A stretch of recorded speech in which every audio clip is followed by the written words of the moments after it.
एक्सो deviations. ठीक है, ईजो deviations को कवर किया है हमने। अब स्टार्ट करते हैं एक्सो डेविएशंस। एक्सो डेविएशंस क्या है? Outward movement of outward deviation of eye ball is called exotropia.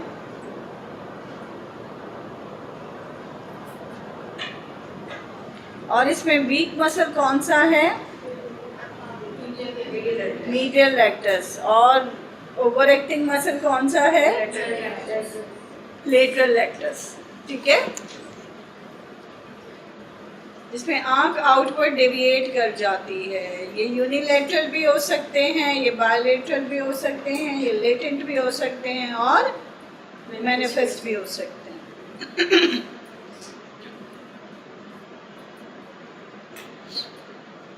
Exotropia esotropia के मुकाबले में कम कॉम्प्लिकेटेड है। ईजोट्रोपिया की बहुत सारी टाइप्स थी, तो एक्सोट्रोपिया की टाइप सिर्फ 3 से 4 हैं।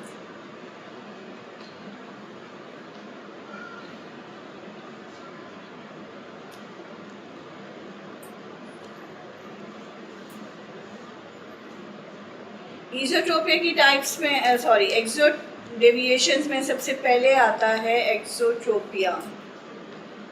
Exotropia, constant exotropia.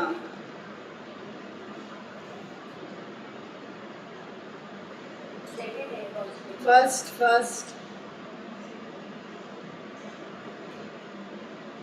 Constant exotropia, ये एक्सो डेविएशन की सबसे पहली टाइप है।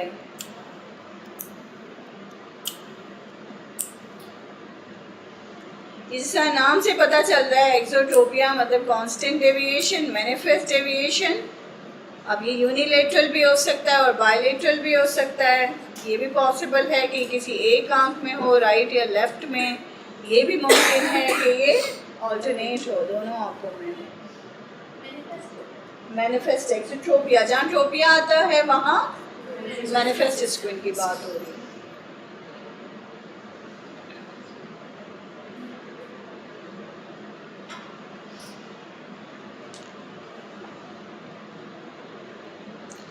ठीक है, सिम्टम्स में क्या है इनके? पेशेंट कंप्लेन लेके आता है डेविएशन की, कांस्टेंट डेविएशन है, नज़र आ रहा है, कॉस्मेटिकली बुरा लग रहा है। तो अक्सर बच्चे पेरेंट्स को लेके आते हैं या कभी कभी मरीज खुद आ जाता है। शुरू में पेरेंट्स ने डॉक्टर को दिखाया नहीं, बाद में पेशेंट खुद आ गया।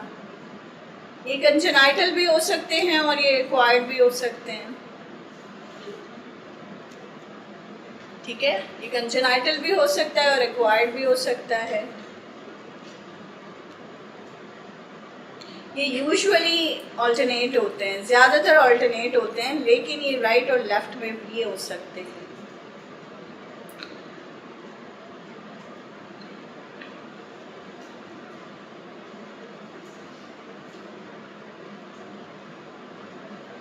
तो सिम्टम्स में पेशेंट आता है इस कंप्लेंट के साथ कि आंख टेढ़ी हो रही है। ठीक है, आंख टेढ़ी हो रही है, दोनों आंखें टेढ़ी हो रही हैं या एक आंख टेढ़ी हो रही है, वो इस कंप्लेंट के साथ आता है।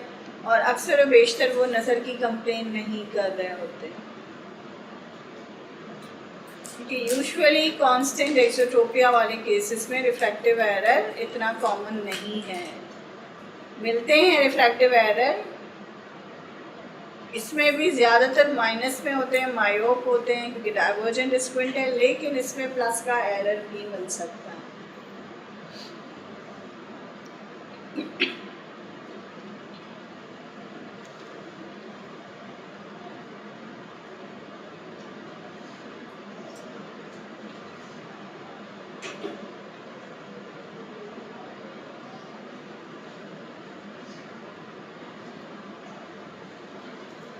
जब आप असेसमेंट स्टार्ट करते हैं कांस्टेंट एक्सोट्रोपिया वाले केसेस की, तो सबसे पहले आपको एक्सो डेविएशन नज़र आ रही है क्योंकि वो ट्रोपिया है, मैनिफेस्ट है। अब आपके सामने पेशेंट जो है वो राइट एक्सोट्रोपिया के साथ होगा या लेफ्ट एक्सोट्रोपिया के साथ होगा। आप कवर टेस्ट करेंगे, कवर टेस्ट से आपको पता चलेगा कि पेशेंट यूनिलेटरल स्क्विंट के साथ है या फिर ऑल्टरनेट स्क्विंट के साथ है। ठीक है,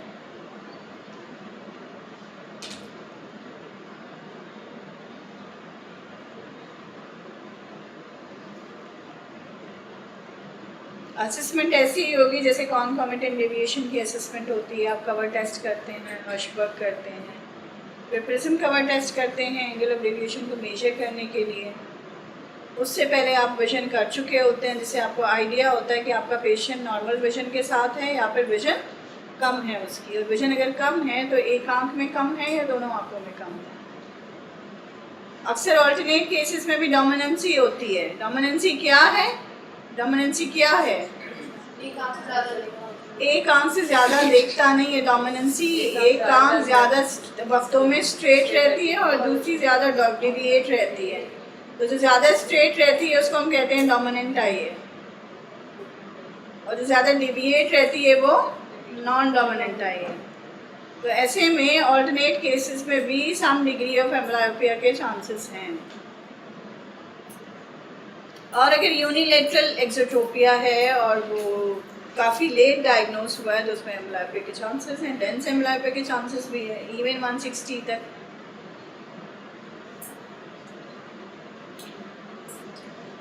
तो विजन बहुत इम्पोर्टेंट है।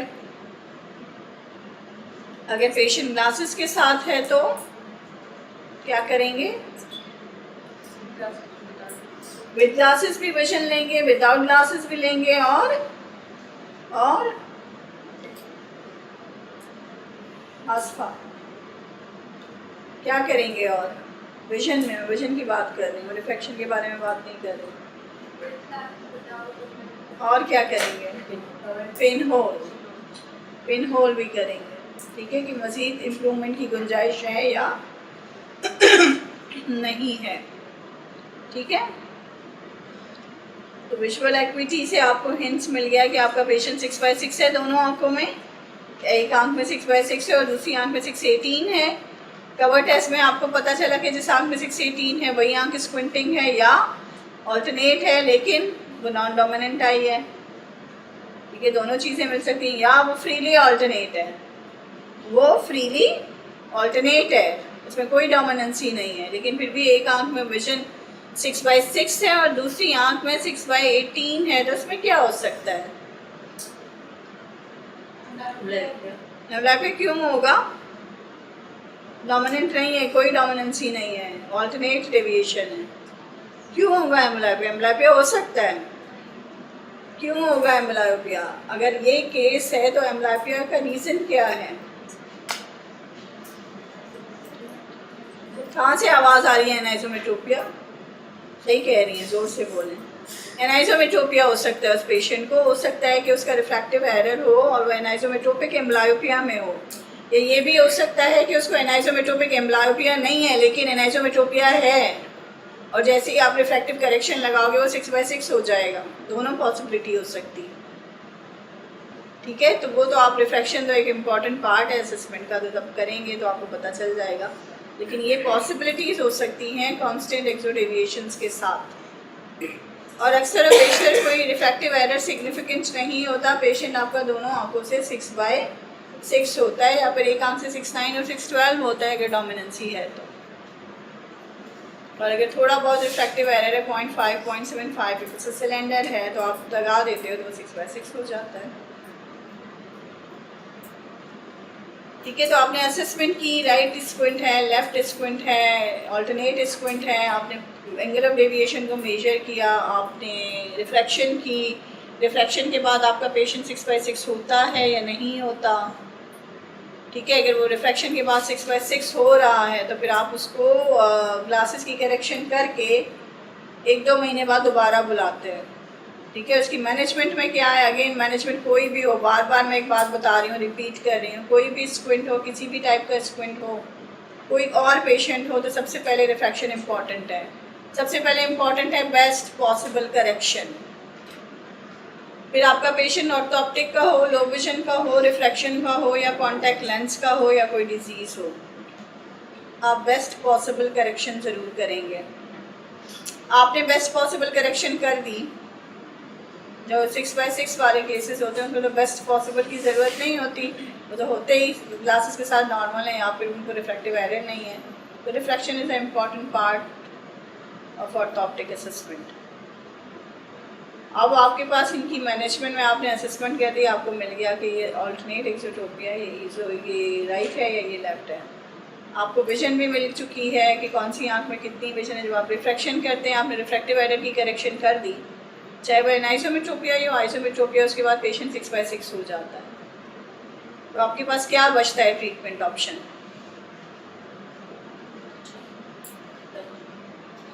सर्जरी, ठीक है। यूजुअली कांस्टेंट एक्सोट्रोपिया के केसेस में हम सर्जरी की तरफ ही जाते हैं, लेकिन ये सारी चीज़ें करने के बाद और अगर करेक्टेड विजन उसकी एक आंख में 6/6 है और दूसरी आंख में नहीं है, वो एम्ब्लायोपिक है, उसका रेटिना ठीक है, वो एम्ब्लायोपिक है, तो पहले एम्ब्लायोपिया थेरेपी करेंगे। जब दोनों आंखों में विजन इक्वल हो जाएगी तो हम सर्जरी की तरफ जाएंगे, ठीक है। हम सर्जरी की तरफ जाएंगे। तो कांस्टेंट एक्सोट्रोपिया की ट्रीटमेंट में एक ही ऑप्शन है, वो है सर्जरी।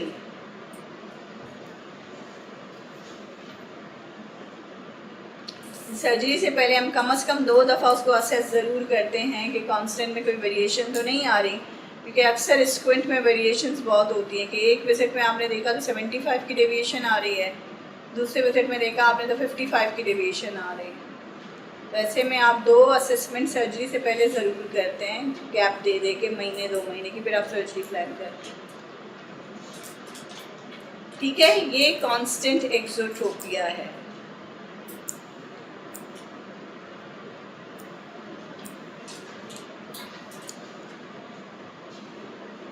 इसके बाद है एक्सोफोरिया,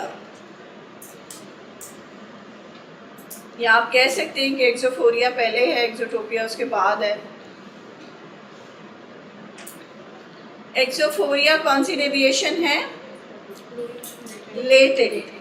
एक्सोफोरिया latent deviation, latent outward deviation of eyeball is called exophoria. और phorias are always alternate. Phoria कभी भी यूनिलैटरल नहीं होता, फोरिया हमेशा ऑल्टरनेट होता है जब तक वो फोरिक कंडीशन में है तो। लेकिन अगर वही फोरिया ट्रोपिया में कन्वर्ट हो रहा है तो फिर वो एक आंख में भी हो सकता है, ठीक है।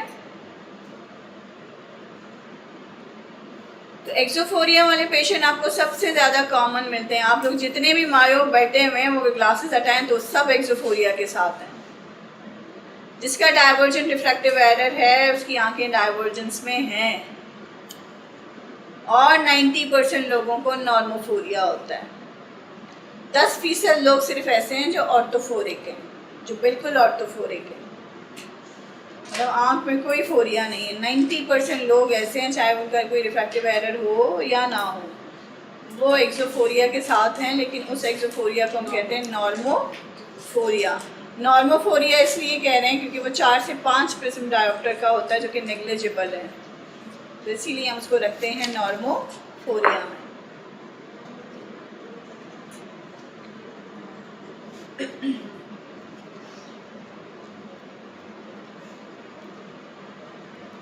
ठीक है।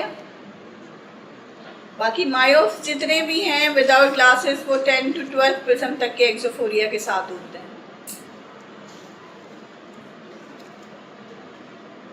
विद ग्लासेस वो अक्सर ऑर्थोफोरिक होते हैं, लेकिन विदाउट ग्लासेस वो एक्सोफोरिया के साथ होते हैं। आप चाहें तो सब ग्लासेस वाले एक दूसरे पे एक्सपेरिमेंट करके देख सकते हैं, लेकिन without glasses, not with glasses.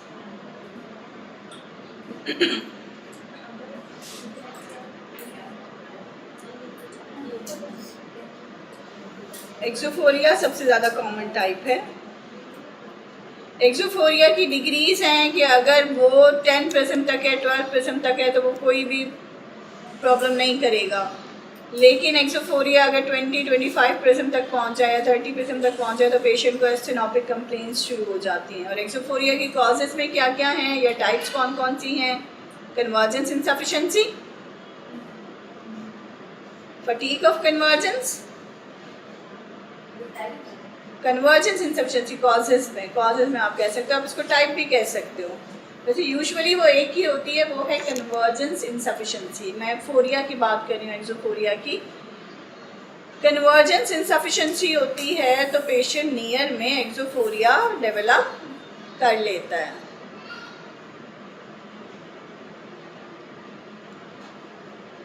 या डाइवर्जेंस एक्सेस है, या कन्वर्जेंस इनसफिशिएंसी है, या डाइवर्जेंस एक्सेस है। तो डाइवर्जेंस एक्सेस में भी अक्सर पेशेंट नियर में एक्सोफोरिक कम होते हैं, डिस्टेंस में ज़्यादा होते हैं,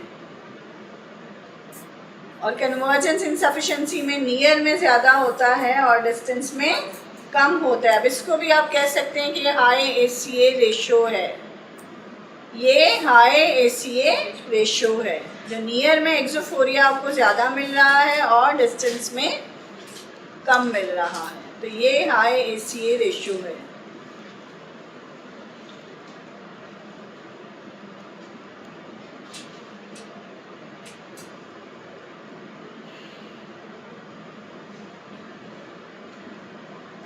सॉरी, हाई ACA रेशो नहीं है, ये लो ACA रेशो है, क्योंकि हाई ACA रेशो तब होगा जब इज़ोट्रोपिया ज़्यादा मिलेगा नियर में। ये लो ACA रेशो है। और अगर नियर में आपको एक्सोफोरिया कम मिल रहा है और डिस्टेंस में ज़्यादा मिल रहा है तो ये हाई ACA रेशो है, या फिर इसको डाइवर्जेंस एक्सेस भी कहते हैं। ठीक है, नियर में अगर एक्सोफोरिया ज़्यादा मिल रहा है और डिस्टेंस में कम मिल रहा है तो ये कन्वर्जेंस इनसफिशिएंसी टाइप है। कौन सी टाइप है? कन्वर्जेंस इनसफिशिएंसी टाइप है, और इसमें लो ACA रेशो होता है। क्या होता है? लो ACA रेशो। और अगर एक्सोफोरिया नियर में कम है और डिस्टेंस में ज़्यादा है तो हम इसको कहते हैं डाइवर्जेंस एक्सेस। और अक्सर डिस्टेंस में वो इतना ज़्यादा होता है कि वो ट्रोपिया में कन्वर्ट हो जाता है, और इसमें मिलता है आपको हाई ACA रेशो। ज़्यादा है और नियर में कम है तो ये डाइवर्जेंस एक्सेस है, और यही होता है हाई ACA रेशो।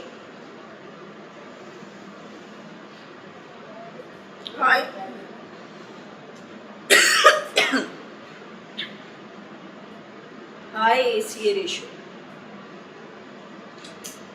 और जब तक ये फोरिक कंडीशन में है तो ये कोई प्रॉब्लम नहीं करेगा स्टिल, लेकिन जैसे ही इसको अनट्रीटेड छोड़ दिया जाए, ट्रीट ना किया जाए, तो फिर ये ट्रोपिया में कन्वर्ट हो जाता है। जब ये ट्रोपिया में कन्वर्ट हो जाता है तो फिर पेशेंट को ये प्रॉब्लम भी कर सकता है, इंटरमिटेंट डिप्लोपिया भी हो सकता है।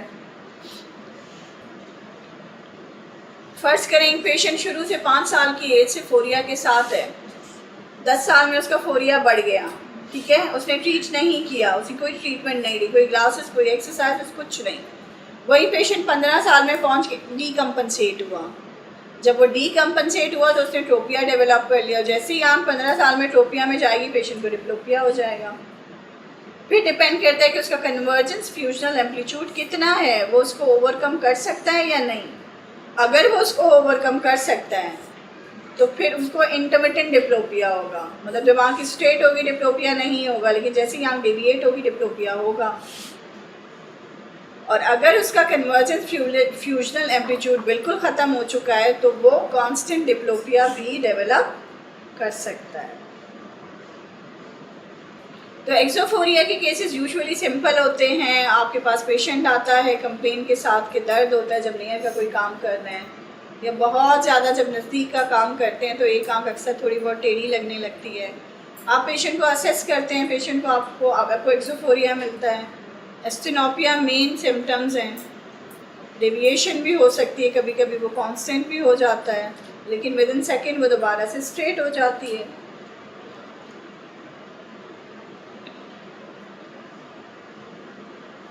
ऐसे में आपसे ग्लासेस देते हैं, कन्वर्जेंस एक्सरसाइजेस पे रखते हैं पेशेंट को और ऑब्जर्वेशन पे रखते हैं अगर ग्लासेस के नंबर हैं तो। अगर कोई ग्लासेस के नंबर नहीं है तो फिर ग्लासेस भी देने की ज़रूरत नहीं है, सिर्फ कन्वर्जेंस एक्सरसाइजेस पे रखते हैं, ऑर्थोप्टिक एक्सरसाइजेस पे रखते हैं और पेशेंट को फॉलोअप पे रखते हैं। ये फोरिया की ट्रीटमेंट है, और फोरिया ईजी है फोरिया को ट्रीट करना। लेकिन यही फोरिया अगर ट्रोपिया में डीकम्पनसेट हो रहा है तो आती है तीसरी किस्म एक्सोडेविएशन की, जो कि सबसे ज़्यादा कॉमन है। कौन सी है? Intermittent exotropia. इंटरमिटेंट एक्सोट्रोपिया या फिर IDXT।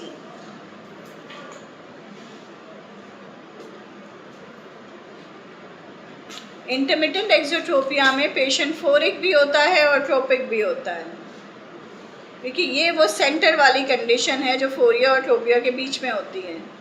कि जैसे ही फोरिया डीकम्पनसेट होने लगता है या फिर पेशेंट को डायवर्जेंस एक्सिस है जिसकी बात हमने अभी की, तो जैसे ही वो दूर देखता है किसी चीज़ को या अनअटेंटिव होता है तो एक आंख एकदम से डेविएट कर जाती है, और जैसे ही आप नियर टारगेट देते हो आई स्ट्रेट हो जाती है, और वो स्ट्रेट आई जब आप कवर टेस्ट करके फ्यूजन को ब्रेक करते हो तो डेविएट हो जाती है।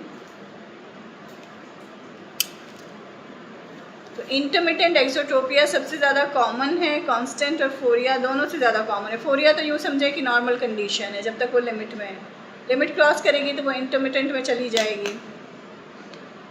और एक्सो डेविएशन भी सिंपल है, आपने देखा विजन अच्छी है, रिफ्रैक्टिव करेक्शन कर दी, सर्जरी कर दी, ख़त्म। सबसे ज़्यादा जो कॉमन है और सबसे ज़्यादा जिसकी ट्रीटमेंट आपको सोच समझ के करनी पड़ती है वो इंटरमिटेंट एक्सोट्रोपिया है। इंटरमिटेंट एक्सोट्रोपिया में आपने ये देखना ज़रूरी होता है कि आपका हाई ACA रेशो है और लो ACA रेशो है।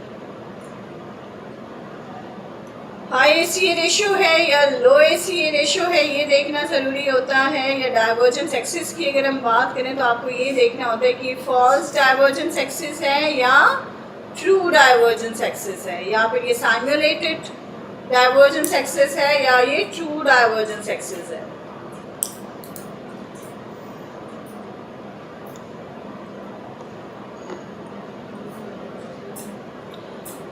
ACA रेशो हम 3 तरह से निकालते हैं। कौन कौन से मेथड हैं वो? ग्रेडियंट, इट्रोफोरिया और क्लिनिकल। तो स्क्विंट में अक्सर हम इट्रोफोरिया और ग्रेडियंट की तरफ इतना लंबा चौड़ा जाते नहीं है, वो रिफ्रैक्शन में ज़्यादा इंपॉर्टेंट है, तो हम ज़्यादातर क्लिनिकल को प्रेफर करते हैं। तो क्लिनिकल को हम कैसे प्रेफर करते हैं? अगर नियर और डिस्टेंस की डेविएशन में मोर देन 10 प्रिज्म डायोप्टर का फ़र्क है तो हम कहते हैं कि ये हाई ACA रेशो है या फिर ये लो ACA रेशो। तो जब हम इंटरमिटेंट के पेशेंट को असेस कर रहे होते हैं तो हम देखते हैं विजन तो इम्पॉर्टेंट है ही है। अगेन वही बातें सारी पे रिपीट होंगी कि विजन में आप देखें, विद देखें, अगर ग्लासेस लगाता है पेशेंट विदाउट ग्लासेस देखें, विद पिन होल देखें कि उसकी रिफ्रैक्टिव करेक्शन होनी है या नहीं, वो तो सबका सेम है। असेसमेंट में आप ये देखेंगे कि नियर में आपको फोरिया मिल रहा है जो कि ट्रोपिया में कन्वर्ट हो रहा है। अक्सर बेशतर केसेस में ऐसा होता है कि वो फोरिया है लेकिन ट्रोपिया में कन्वर्ट होता है, लेकिन जैसे ही आप डिस्टेंस टारगेट देंगे एक आंख डेविएट कर जाएगी, वो ट्रोपिया में ऑलरेडी कन्वर्ट हो चुका होगा बगैर किसी कवर टेस्ट के। फिर आप देखते हैं कि जो डिस्टेंस में ट्रोपिया है वो यूनिलेटरल है या बायलेटरल है, वो ऑल्टरनेट है या फिर यूनिलेटरल है। क्योंकि अक्सर ऐसा होता है कि नियर में फोरिया है, फोरिया तो होता ही बायलेटरल है ना, लेकिन डिस्टेंस में वो एक ही आंख टेढ़ी हो रही है, तो ऐसे में एम्ब्लाइपिया के चांसेस होते हैं कम होते हैं क्योंकि कांस्टेंट डेविएशन नहीं है। इसमें भी जैसे इंटरमिटेंट इज़ोट्रोपिया था, इसमें भी कम होते हैं एम्ब्लाइपिया के चांसेस, लेकिन उससे ज़्यादा होते हैं क्योंकि अक्सर बेशतर जैसे ही पेशेंट डिस्टेंस टारगेट को देखता है आँख डेविएटेड हो जाती है, ट्रोपिया में कन्वर्ट हो जाती है, और जब डिस्टेंस में ट्रोपिया हो रहा है तो पेशेंट ऑब्वियसली उस आँख को सप्रेस करेगा क्योंकि दूर देख रहा है वो, तो एम्ब्लाइपिया के चांसेस इसमें इंटरमिटेंट इज़ोट्रोपिया से ज़्यादा हैं, लेकिन फिर भी वो इतने ज़्यादा नहीं है जितना कांस्टेंट स्क्विंट में है। ठीक है, अब आप डेविएशन को जब मेजर करते हैं तो आप देखते हैं कि नियर और डिस्टेंस की डेविएशन में कितना फ़र्क है। फर्स्ट करें एक ऐसा पेशेंट है जिसकी नियर में डेविएशन 20 प्रिज्म है, नियर में डेविएशन 20 प्रिज्म है, लेकिन डिस्टेंस में उसकी डेविएशन आ रही है 45 प्रिज्म डायोप्टर, 45 प्रिज्म डायोप्टर। तो ये कौन सा केस हो गया? हाई ACA रेशो या फिर डायवर्जेंस एक्सिस, डायवर्जेंस एक्सिस, क्योंकि डायवर्जेंस बढ़ रही है ना, तो ये डायवर्जेंस एक्सिस है या फिर हाई ACA रेशो के साथ है।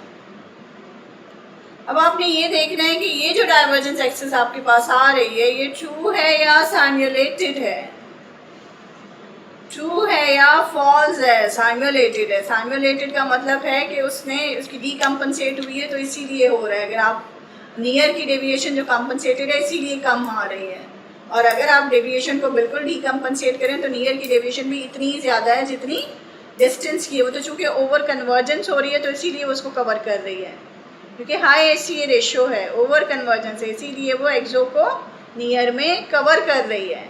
और जैसे ही आप फ्यूजन को लॉन्ग टर्म ब्रेक करते हैं तो वो विजिबल हो जाती है और वो दोनों नियर और डिस्टेंस की डेविएशन इक्वल हो जाती हैं, तो वो है साइमुलेटेड डाइवर्जेंस एक्सिस। और उसको करते कैसे हैं उसकी तरफ आ रहे हैं, किस तरह से चेक करते हैं। और अगर फ्यूजन ब्रेक करने के, लॉन्ग टर्म फ्यूजन ब्रेक करने के बाद भी उसकी डेविएशन में कोई फ़र्क नहीं पड़ा, नियर स्टिल कम है और डिस्टेंस स्टिल ज़्यादा है, तो उसको कहते हैं ट्रू डाइवर्जेंस एक्सिस।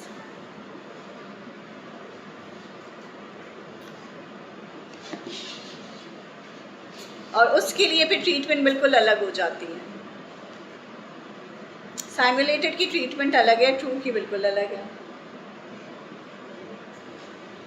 ये करते कैसे हैं, कैसे डिफ्रेंशिएट करते हैं कि ये साइमुलेटेड डाइवर्जेंस एक्सिस है या रियल डाइवर्जेंस एक्सिस है। हम पैच लगा के 1 घंटे के लिए बिठा देते हैं। इसको कहते हैं मॉर्लो पैच टेक्निक। मॉर्लो पैच टेक्निक, चूँकि मॉर्लो ने इसको किया है तो इसके नाम पे है मॉर्लो पैच टेक्निक। मतलब 45 मिनट से लेके 1 घंटे के लिए उसकी एक आंख को पैच लगा के बिठा दें।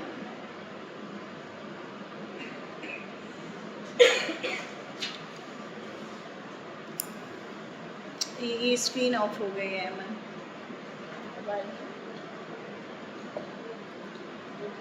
ठीक है। मॉर्लो पैच टेक्निक में आप पेशेंट की एक आंख को पैच लगा के उसको बिठा देते हैं 45 मिनट के लिए या फिर पूरा 1 घंटे के लिए। जब आप 1 घंटे बाद पैच रिमूव करते हैं या 45 मिनट के बाद पैच रिमूव करते हैं तो पेशेंट की असेसमेंट आप इतनी फास्ट करते हैं और इतना अटेंटिव होके करते हैं कि आप उसको फ्यूज़ करने का मौका ना दें। तो विद इन सेकेंड्स आपने सारी चीज़ें करनी होती हैं और पेशेंट को बार बार कहना होता है कि आप आँख खोल के नहीं रखेंगे, बंद करके ही रखेंगे। और आप एक आँख को कवर करते हैं, कवर के अंदर से आप प्रिज्म लेके जाते हैं, फिर करते हैं जल्दी जल्दी, ठीक है, फिर आप बंद करवाते हैं ताकि उसको फ्यूज़ करने का मौका ना मिले और आप उसको डीकम्पनसेटेड फेज़ में, जो कि आपने डीकम्पनसेट किया है पैच लगा के, आप देखें कि उसकी रियल डेविएशन क्या है।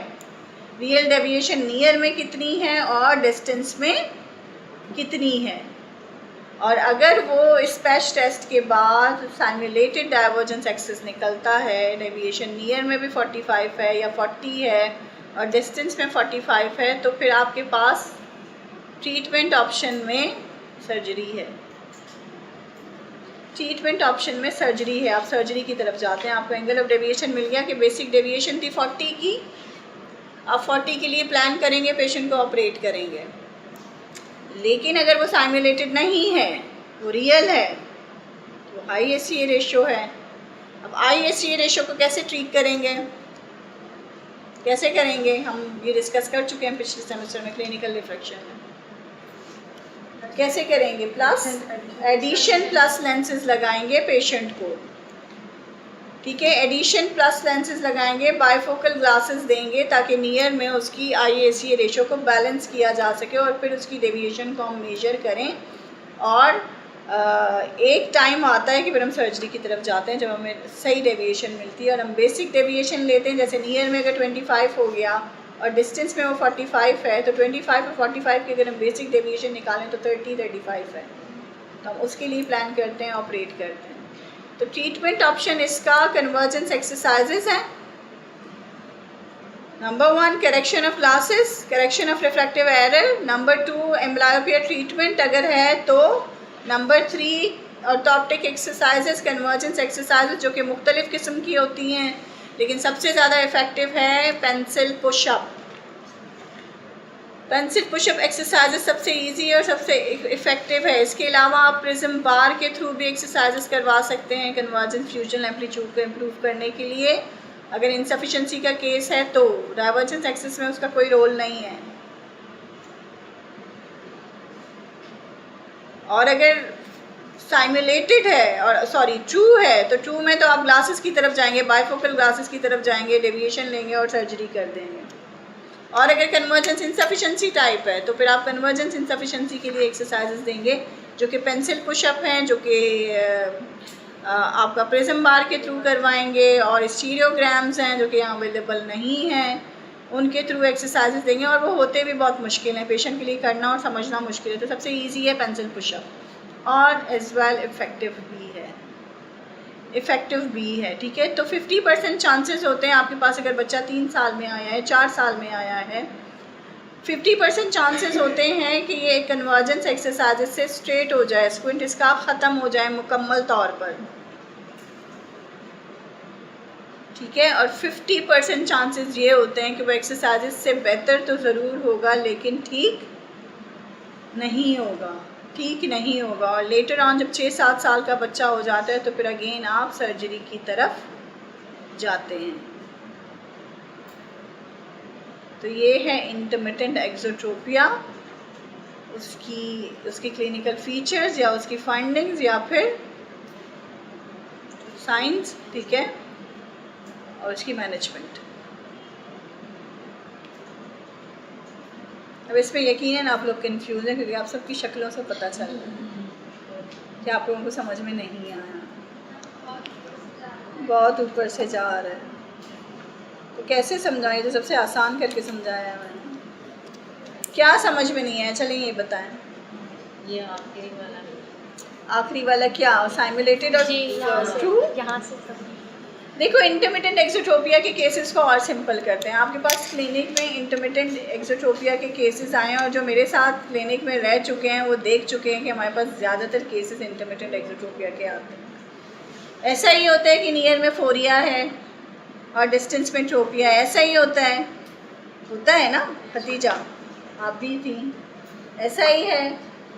और जब हम मेजर करते हैं तो अक्सर वो इतना डिफरेंस नहीं होता, 30 प्रिज्म नियर में होता है, 40 प्रिज्म डिस्टेंस में होता है, या 30-35 की डिस्टेंस में होता है, या 55-60। तो ये हैं सिंपल केसेस, ये हैं इंटरमिटेंट एक्सोट्रोपिया के सिंपल केसेस जिसमें हम ग्लासेस देते हैं। अगर एरर है तो, अगर पेशेंट का एरर +2 +3 आ रहा है तो हम नहीं देते, लेकिन अगर उसका माइनस का सिलेंडर आ रहा है विद प्लस स्फेरिकल तो हम प्लस स्फेरिकल को कम करके माइनस का सिलेंडर दे देते हैं, करेक्ट करते हैं।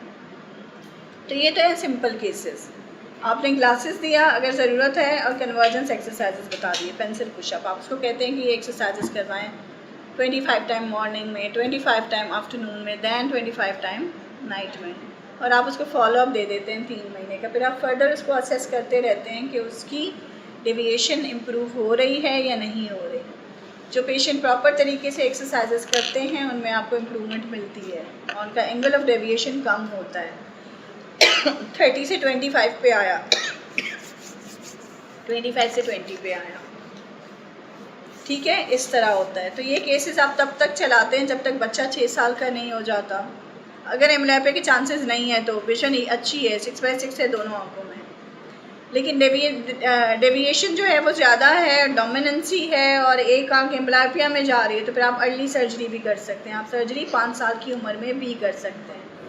अदरवाइज इंटरमिटेंट एक्सोट्रोपिया के लिए ये सजेस्टेड है, इंडिकेशन बनती है सर्जरी की आफ्टर 6 ईयर। लेकिन अगर आँख ख़तरा है कि अगर आप ट्रीट नहीं करोगे, आप उसको सर्जरी नहीं करोगे, तो एक आँख जो मुस्तकिल डेविएटेड है जिसमें एक आँख होती है तो वो एम्ब्लायोपिक हो जाएगी, वो एम्ब्लायोपिक हो जाएगी। तो ये तो सिंपल केसेस है। अब आप यहाँ तक हज़म कर लें, फिर हम इंटरमिटेंट साइमुलेटेड और ट्रू को अलग क्लास में अलग तरीके से डिस्कस कर लें। प्रेजेंटेशन में प्रेजेंटेशन बनाने का टाइम नहीं है ना, मसला ये है। तो आप सर्च करिए ना, आपको 1000 पिक्चर्स मिल जाएंगे,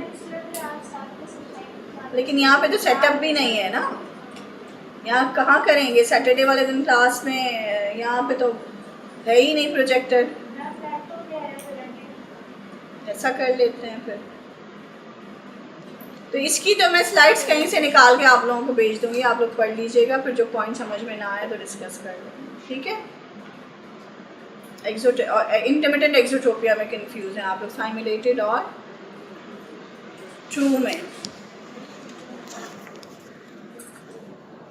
ऐसा है। थोड़ा सा इसमें बस अटेंटिव होने की ज़रूरत है, आ जाती है, कंफ्यूजिंग है, ऐसा नहीं है कि नहीं है, कंफ्यूजिंग है, थोड़ा देर से पढ़ेंगे तो एब्जॉर्ब हो जाएगा, और जब आप क्लिनिक में देखेंगे तो ज़्यादा अच्छा समझ में आएगा। वो देख चुकी है ना तो इसीलिए उनको समझ में आ रहा है, आप लोगों ने नहीं देखे तो आप लोगों को इसीलिए समझ में नहीं आ रहा। क्योंकि ये आप जब आप क्लिनिक में देखेंगे कि